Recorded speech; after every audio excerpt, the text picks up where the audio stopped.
Welcome back into another edition of Prime Sports World, and a happy hump day here from Prime Sports World, and a very happy hump day to Mr. TJ Hopkins, who's getting on a flight in about 24 hours and going to Cancun. So I'm a little jealous, for real. Of course, your host, David on Point Huffman. Right there is my co-host, Mr. TJ Hopkins. Today's show, we're going to talk Nuggets Suns, that matchup preview, and then we're going to do the GOAT talk. So get ready to buckle in as we got our first matchup set for the semifinals. It is Nuggets Suns. TJ, what's your level of excitement for this particular matchup? Also, please like, share, and subscribe to the podcast. If you do happen to listen live, our streaming platforms are linked in the comment section on all of our platforms. So, TJ, excitement level for this matchup. It's first time they've met. First time they're meeting each other in 2 years. Last time they met, Joker was by himself. Yep, and that's the that video that went viral with the dude with the Nuggets in 4, right? Suns in 4. Nuggets in 4, sorry, yeah. And I'm like, I would hope a fully stacked team beats a team down its two out of its top three players. I would hope that would be the result, right? Yep. Like I would hope, right? Um, like Joker can finally look across the board and look across the court and say, for the past 2 years, I've been by myself. For the past 2 years against the Suns, he was by himself. Against the Warriors, he was basically by himself.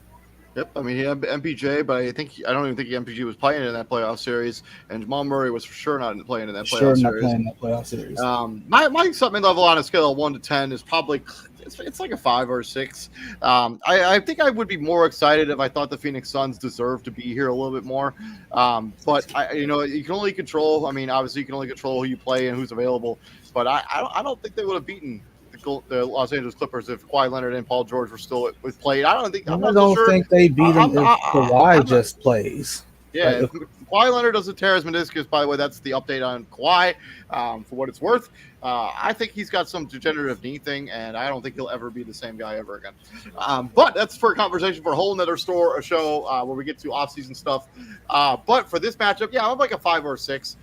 Denver proved me wrong. You remember in the matchup, we did the matchup show a few weeks ago. I had the Minnesota Timberwolves actually winning that series against Denver. I was wrong. The Nuggets were dominant in basically every single game. Even the game they won, they probably should have won that game.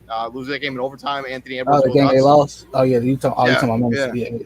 Yeah, Minnesota had a 12-point lead with like a minute and a half to go. And we saw a 12-point lead get erased. Gone.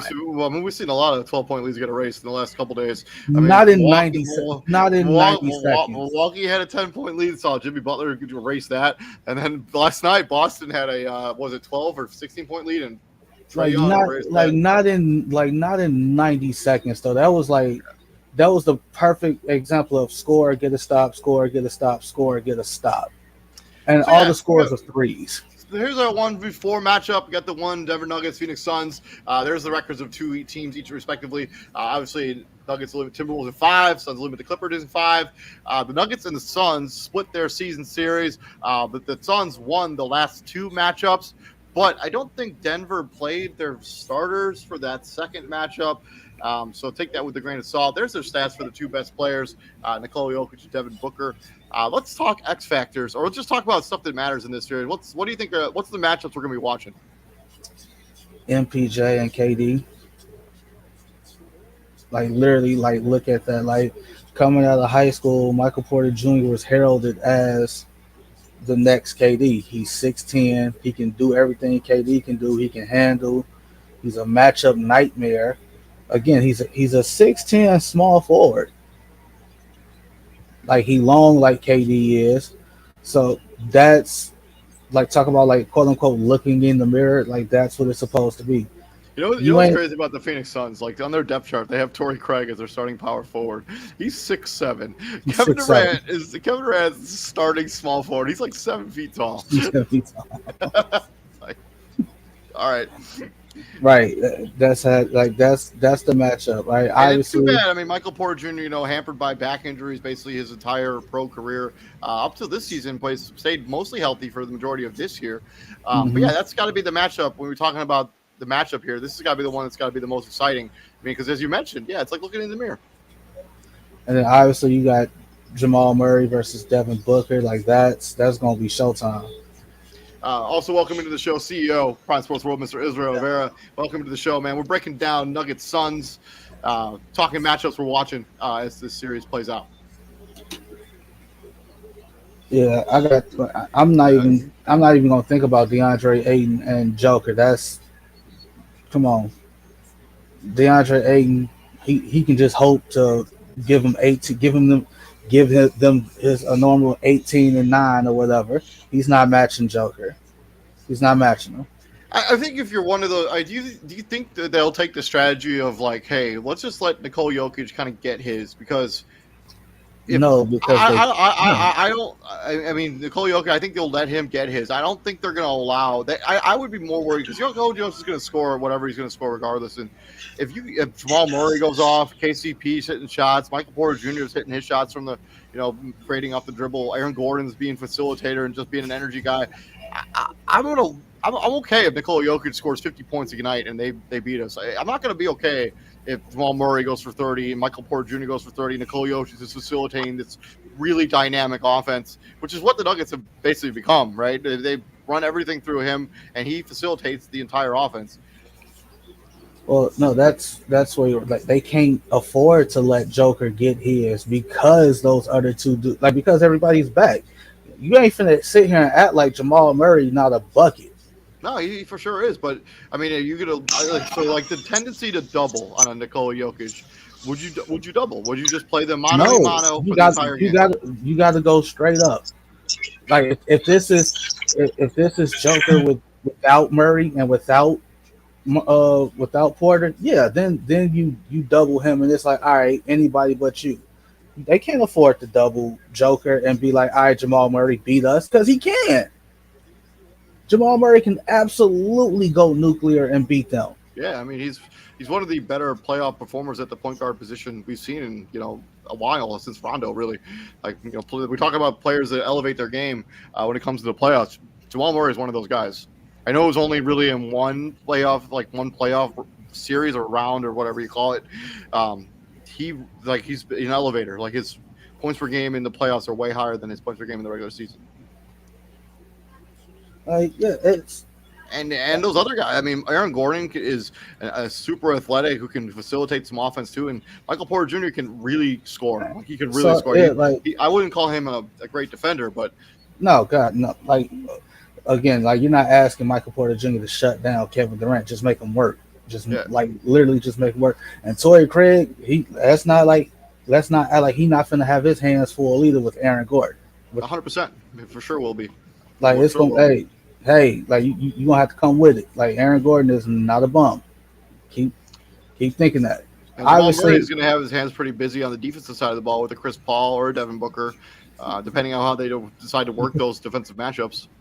I can see them trying out a lineup of Murray, KCP for defensive purposes, MPJ, Gordon, and obviously Joker. So MPJ, you're gonna not MPJ, KCP, you're likely gonna have that Devin Booker matchup.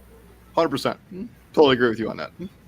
And unless and it wouldn't shock me if Aaron Gordon caught a lot of the Chris Paul defensively, or just because I don't think Chris Paul is the point where he can blow by you anymore. But I think the size of an Aaron Gordon could bother Chris Paul. The physicality of that, Yeah. I could also see what's his name, Bruce Brown being thrown into the starting. One of those two dudes is going to get the starting. I think it'll be KCP because he is longer, he's taller. Yeah. I think he's also a better defender. He's also a better spot up 3-point shooter than Bruce Brown, and I think that's valuable there. But yeah, so we're talking about the matchups. So Izzy, I don't know if you're there or not. Talk about matchups that we're looking forward to watching in this matchup. I've been listening the whole time. I was just kind of listening, just letting TJ go, finish his thoughts. This is gonna be if you guys thought Joker had a good series last series, he gonna have an amazing series this series. I mean, he literally just outplayed Karl Anthony Towns and Rudy Gobert, who was a defensive player of the year. How many years in a row? 3 years in a row. And he's going against 3 years in a row. I think it was only 2. Was it 2? There's only 2. So he's going against DeAndre Ayton. So I got Joker, and I think Joker is going to have an excellent series in this series. When I look at the Nuggets and the Suns, I just think the Nuggets are just better and they're just deeper, right? I mean, when I look at a Chris Paul and Jamal Murray, I mean, at this juncture in their careers, I mean, I'm going Jamal Murray on that matchup. And whoever's on the other side, who's going to stick Aaron Gordon, that's a problem for the Suns. They don't really have a legit Torrey Craig. Okay, I guess. No, that's not happening. That's not happening. So we already know Booker and Durant. That's you just check that off the list. Nobody's going to be able. They're going to get theirs regardless of who's guarding them. Especially like you just mentioned, Michael Porter Jr. Not the greatest defender, and I mean it doesn't really matter who's the greatest defender on KD because he's going to get his regardless. Yeah, he's the all-world defender. Now, the one thing I do like the KCP, that you guys mentioned KCP, because he could make things a little difficult on Devin Booker with his length. He's a real pesky defender. And I mean, if I had to choose, a guy one-on-one, when I looked at that series with the Clippers and the Suns, I mean, the Clippers fought tooth and nail. I mean, that was without having Paul George and Kawhi Leonard, that was a close. I mean, the games were coming down to like the last, like what, in between 5 points, 6 points. Yeah, you know what I mean? Usually the last 4 minutes of the game. Yeah. So when I look at a team like the Nuggets, I mean, it's gonna be tough sledding for the Suns in the fourth quarter. They cannot lose concentration. Yes, it's good to have a nice lead going into the fourth, but can you keep it against the Nuggets? You're gonna have to keep that lead. Michael Porter Jr. has proven in the fourth quarter he can be a microwave. I mean, we saw in the last series, he's scoring 10, 12 points when he didn't only had 2 points the whole game in the fourth quarter. So, that's what the Suns, they got to keep that defensive intensity. In those 3 games without Kawhi Leonard, the Suns beat the Clippers. They won by a combined total of, 12, 6, 5, so 21 points. I mean, that 3 games, 21 points, that's not a lot. And 2 of those. That is not a lot at all. 2 of those games were by 6 and 5 points. Like that's a pretty close series. And it's the fourth quarter though, David. If you look at it, third quarter. That's why you got a Kevin Durant to score points in fourth quarters when it matters most. Let's talk X Factor. What's going to be your X Factor for both of these teams? Michael Porter Jr. and the Suns bench. Like part of the reason. And we already said part of the reason the Suns won that series, not only did Kawhi and Paul George not play, the Suns starters had to basically play the whole time, which is kind of frustrating because if you're Monty Williams, the team, you made moves during the deadline to shore up that bench. You brought in a Terrence Ross for this time of year. Right, like Landry Shamet sees the court every now and again, but other than that, it's Chris Paul running point. You gotta utilize the bench. I think the guy that plays the most off the bench is probably who? Biombo? Josh Okogie? Josh Okogie? I don't know. I mean, and Josh Okogie didn't even play in game 1, and he barely played in game 2. I mean, I think Jack Landale has become a really valuable role player for them. Damian Lee didn't play past game 1. So I don't know exactly what they're gonna do here. A lot of those guys didn't play past game 1, TJ. You gotta utilize the bench, man. So for me, my X factors, I'm gonna go KCP. Depending on what you get him in on the offense and defensive side of the basketball, I think. He's going to be important. He's going to be the primary Devin Booker defender, and he's also going to be the kick-out three-point shooter guy. If he shoots the ball well, this will be benefits for the Denver Nuggets. On the Phoenix Suns side, I think it'll be interesting to see, DeAndre Ayton. A lot of people want to downplay his effectiveness and what he is as a basketball player, but the dude can still score. And if DeAndre Ayton can kind of make Nikola Jokic work on the defensive side on the offensive side, I think that will benefit him on the other end. DeAndre Ayton has to have a good series if Phoenix is going to win. I think Devin Booker and Kevin Durant are going to get theirs. They're going to be who they are, but DeAndre Ayton I think is the X factor for Phoenix. Yeah, man. You know what? Oh, go on ahead, man. You know what? I gotta agree with TJ on the Denver side.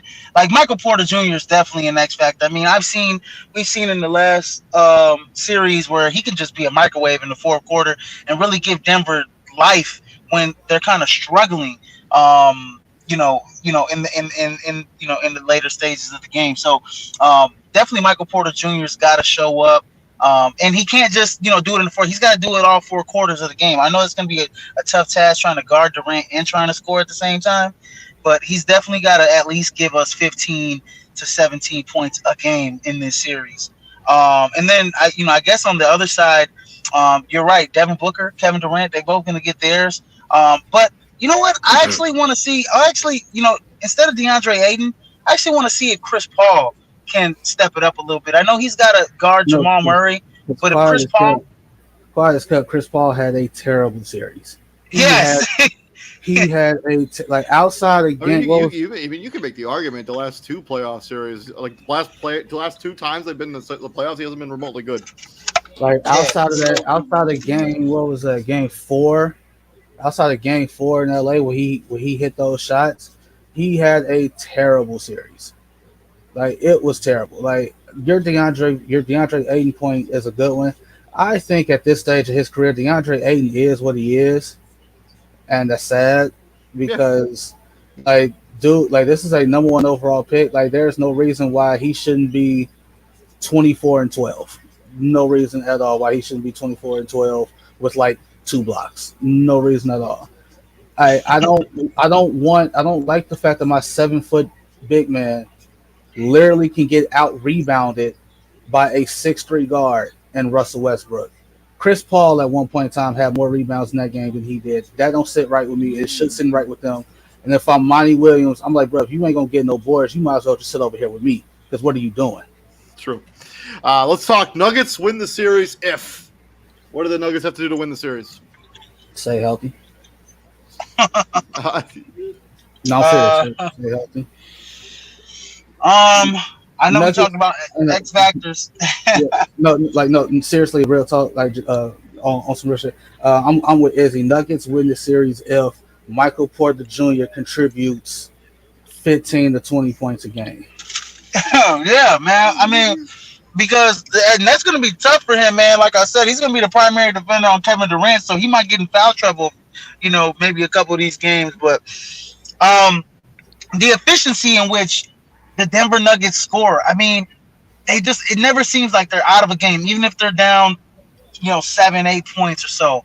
It just seems like they can come back like at the lickety split. We saw them down. I know that it was Minnesota, but we saw them down 9 points, almost double digits with 2-3 minutes left, and they just stormed back to tie the game to force overtime in Minnesota in game 4.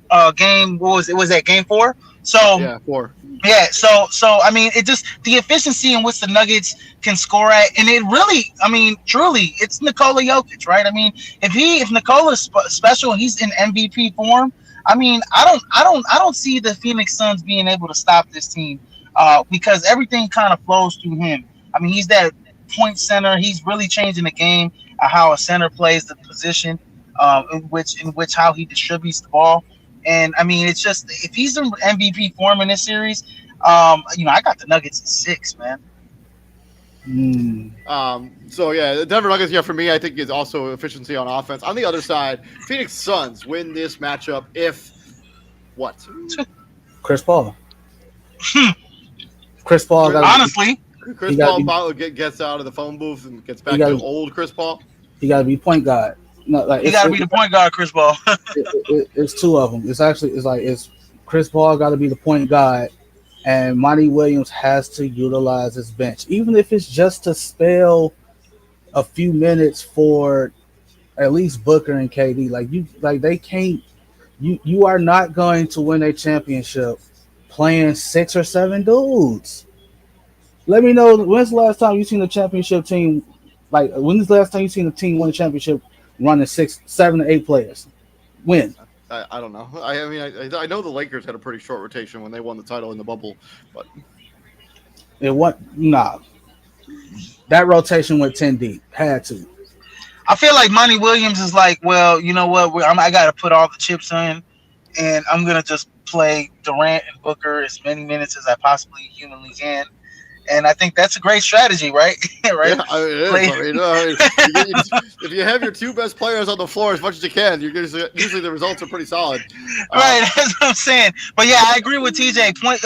Chris Paul has to show up in this series. If he doesn't show up, you might as well just call it in, because I mean, as much as Booker's going to score 40 or whatever the case is, I mean, I don't think he'll score 40 in this series, but not one game. I don't think he'll score 40 in one series. He could. No, I don't think he will, though. I don't think he will. But anyways, I think Chris Paul is the X factor for the Phoenix Suns to win this series. So Yeah, I think the Chris Paul, whatever they got out of Chris Paul, I also think Kevin Durant has to be great during the series in order for them to win.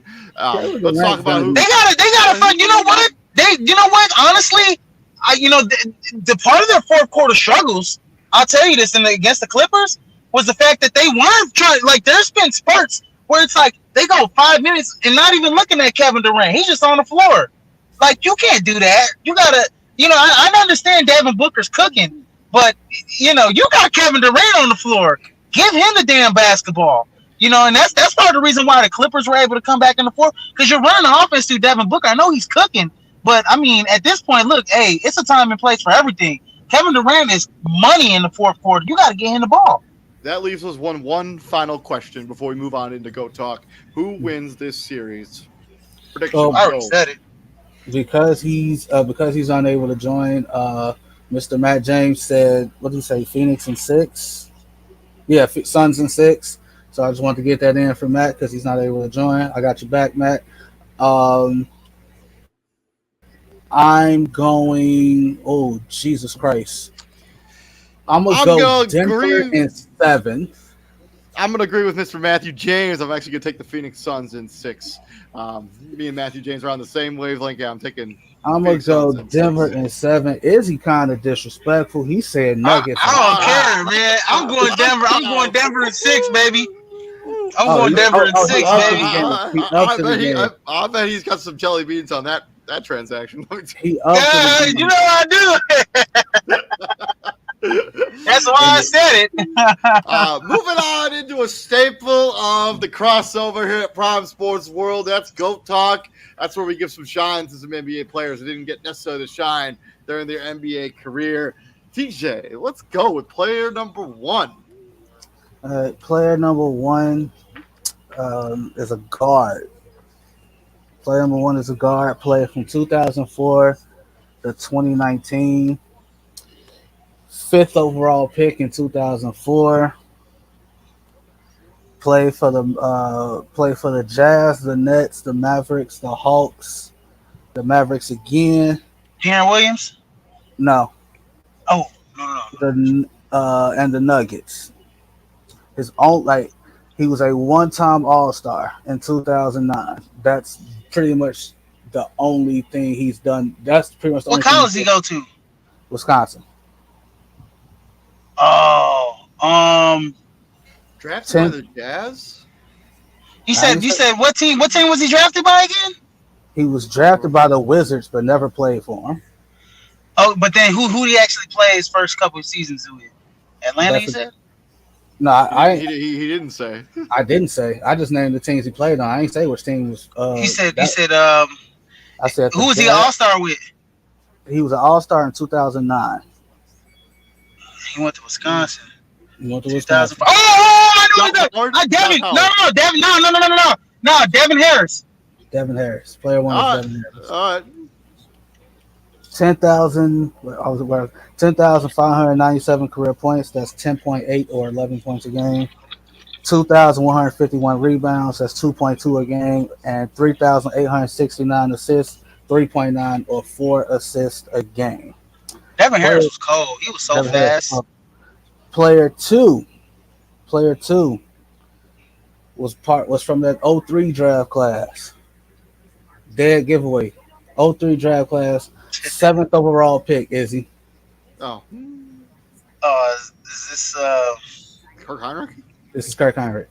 Yeah, I was gonna say, you just basically made it out there. I was like, yeah, it's gotta be Kirk. The captain, man. The captain. The captain, Kirk, baby. Kirk didn't make an All-Star team, though. Play for the Bulls, Wizards, Hawks. The Hawks, Bulls, Wizards, and the Hawks. Baby. Lakers? Did he play for the Heat, too, for a minute? Or? No, he only played for 3 teams. Bulls, Wizards, Hawks. Yep. I thought he went to the Lakers for some reason, but no, he never made an All-Star, but he was all defensive second team, and he was all rookie first team. Devin Harris can't say that. And Devin Harris was not not nowhere near as good a defender as Kirk. And anytime you got Kirk Heinrich is the all-time leading 3-point make in all of Chicago Bulls history. Chicago Bulls history, yes. And also his number 12 should be upstairs when it's all said. Whenever. No. Yeah. Well, you think so? Yeah. I don't know. Well, the only reason Bob Love and Norm Van Leer and who's the other Jerry Sloan are up there is because they made it to like the conference finals a couple years back in the days. Kirk Heinrich represented the transfer between what was the terrible Bulls teams, like after Jordan left. The baby Bulls, yes. Yeah, the baby Bulls. Kirk Heinrich went there, and he kind of was the bridge between that era and Derrick Rose's era. Well, I think we can. I don't want to be biased, but I'm gonna say this. I got. You know what? That All-Star year that Devin Harris, he was incredible. But I will say this: Kirk Heinrich is I gotta go Kirk, because anytime you got Dwayne Wade say that was the toughest defender to ever defend me in my whole career, I have to go Kirk Heinrich. It's disrespectful to Thabo Sefolosha. No. Kirk was a pesky defender. I know. So this is Thabo Sefolosha was the D-Wade stopper. According to who? That was his legit nickname. It was his legit nickname. It was like legit. The D-Wade stopper. No, it wasn't. It was. Dwayne Wade was literally on all the smoke, and he literally was talking to Matt Barnes and Steven Jackson, and said that one of the one player that always frustrated him was Kirk Heinrich, and Steven Jackson was like, he frustrated the hell out of me too, because he was because Kirk, he early on, he knew that, hey, I'm not going out athleticize anybody. I got to be smart, and he was smart as hell on defense. He was tough as hell. He was generally just a smart basketball player. Like, this is from the words of Steven Jackson. You couldn't punk him. He wasn't Kirk Heinrich was not a punk. He was a farm boy from Iowa too. You couldn't punk him. Him and Nick Collison, I think, were high school teammates. They were high school teammates, yeah, and then they went to college together too, and they were teammates there, and so and both of them dudes is tough as hell, man. I bet if you had a power forward, they'll say Nick Collison was tough as hell defensively. You know what I'm saying? Like guarding them defensively. David, you brought up an interesting point. Like, Heinrich was the unspoken bridge between during that time period, because they had a plan. Right, the Bulls had a plan. Kirk Heinrich was never supposed to be the leader of the team. It was actually supposed to be Jay Williams. Yep, 100%. But then he goes down immediately with the motorcycle crash and never plays again. He goes down like a year or two later with the motorcycle incident. One year. So it was the next season. So now it's Kirk Heinrich, Eddie Curry, Tyson Chandler, Luol Deng, Ben Gordon. They didn't even get to play together. I don't even think Jay Will and Kirk Heinrich didn't even get to play together. He got hurt. He got hurt that off season when Kirk Heinrich was drafted. Mm-hmm. So they had to try out the backcourt of Kirk Heinrich and Chris Duhon. Right? Actually, I thought Chris Duhon came to the draft after that. He was the second. Yeah, he was the second round. Yeah, he was the second round pick in that draft, I think. In that draft, because the next draft. Yeah, because Luol and Ben were the first two picks, and then we get Chris Duhon in the second round. So who has better numbers? All right, so offensively, TJ. Devin Harris had 1 year of averaging 21 points, and that was the year he made the All-Star. He also played in 69 games. The one thing Kirk Heinrich has over Devin Harris is durability. Yeah, definitely durability for 100%. So especially in the latter stages of Devin Harris's career, he just couldn't stay healthy. So check it out. So his first year in Chicago, 76 games played, 66 started, 77, 81, 80, 75, 51. I think was that the year he got traded? No, he got hurt that year too. 74. Then he gets traded to Washington, only played 48 games. Then he got traded to Hawks. Atlanta. Then he got traded to Atlanta, so he played 24 games. So 48 and 24, that's over 60 games. Then he played 48 games the next year in Atlanta, 60, 73, 66, 35. And then he wrapped up his career in Atlanta playing 11 games that year. Yeah, he had a So, bunch of his career could have even gone longer, but he had a bunch of weird wrist injuries that basically shelved yeah. him, basically robbed him of So the last like few years of his career. The wrist injury. Yeah. They both average about 11 points a game. Yeah, they're both at 11 points a game. Heinrich's at 10.9. Harris is at 10.8. Steals. I know Kirk got more steals. Better 3-point shooter. Yes. Oh, man, this is a tough one, man. Offensively, man, when Devin Harris was healthy, it was very, very hard to stay in front of him. So offensively, I gotta go Devin Harris. Defensively, I'm going Kirk Heinrich. This is a tough one, though. And what's crazy is, but I think that intangible, that leadership matters, and I think Kirk Heinrich had that over Devin Harris. I'm gonna go Kirk especially Heinrich. especially because he had to be a leader at such a young age. Yeah. Okay, their best seasons. Okay, if I'm gonna do this right, Their best Devin Harris' best season versus Kirk Heinrich's best season. It's Devin Harris. I'm gonna go with Devin Harris. I gotta go with Devin Harris. That's it. Point blank. But I love it's close as hell though. But Devin Harris is that long All-Star season. Like I said, he averaged 21 a game. Heinrich's best season, he averaged. He only played 69 games that season. He made the All-Star team. Exactly. Kirk Heinrich's best season statistically, he averaged 16.6 or 17 a game. Played 80 games in that season. Three rebounds, and he played 80 games. He only missed 2 games. And it was probably because it was last 2 games. Probably the last game of the season, and he sat out. Yeah, I don't know, but yeah, I'm taking Kirk Heinrich. I'm going to be a little biased here. I'm fine with it. But yeah, that's been our NBA, the crossover, previewing the Nuggets-Suns matchup. Thank you very much for checking that out. We're going to preview all of the matchups that are coming up in the second round on Sunday, also, hopefully. 1, 2, 3, 4, 5, 6, 7, 8, 9, 10, 11, 12, 13. So out of a 15-year career, Kirk Heinrich made the playoffs 1, 2, 3, 4, 5, 6. Damn near his whole career. 12 times. Damn near his whole career. 8 times.